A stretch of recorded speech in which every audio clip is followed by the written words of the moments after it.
سلام علیکم دوستان عزیز. ما عین حال در ایرپورت شهر دوشنبه قرار داریم. یکی از دوستی بهترین خود شمسدین که چندین وقت با او دوستی داشتیم در اینترنتی یوون بود، او را به گرمانیا برای توبه روان کرده بودیم. نصیب شد به پیشوازی اون کس آمدیم.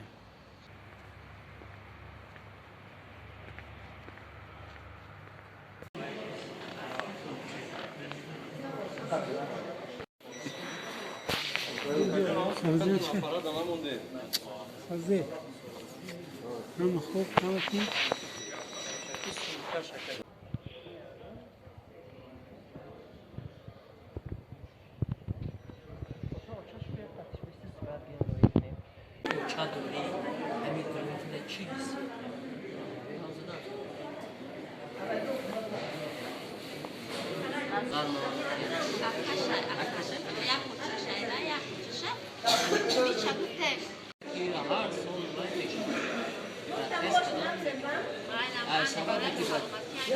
ای سببی که بچه خوب باید گفتن یاردم میکنه در اون جمعی اقدام کنه به همون سبب گفتن نسلش بکنه هر سو حرکت بکنه یا خلاب بسازه یا خود بیاسون یا بود در بینی بکنید افروش شما همون بایشه بطیسه بکن با همون جایی که میست برای که اول وقت که قبول دادا دوای اینترنت داره.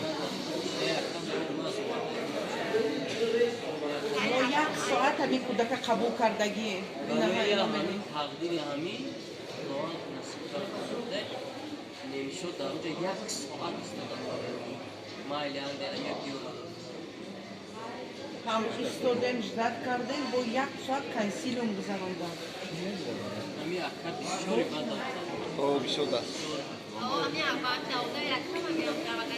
اون شهر هم همین خودگی دارد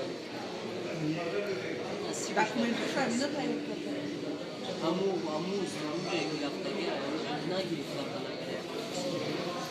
همین هم نگیرفت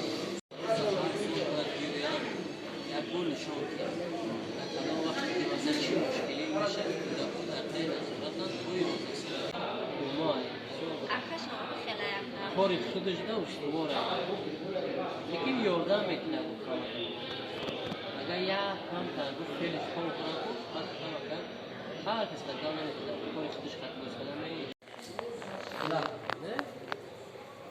ما با طی سفر و برای فرزندشان فردوس و تمام نمایندگان تشکیلات که برای سالمی شمسدین خدمت کردن از صمیم دل منت داریم.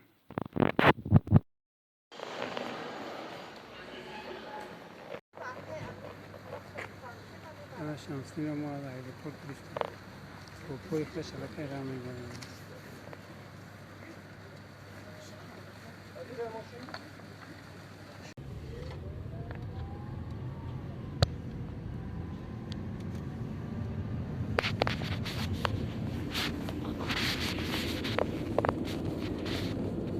بیامو گرچه نمیشیدم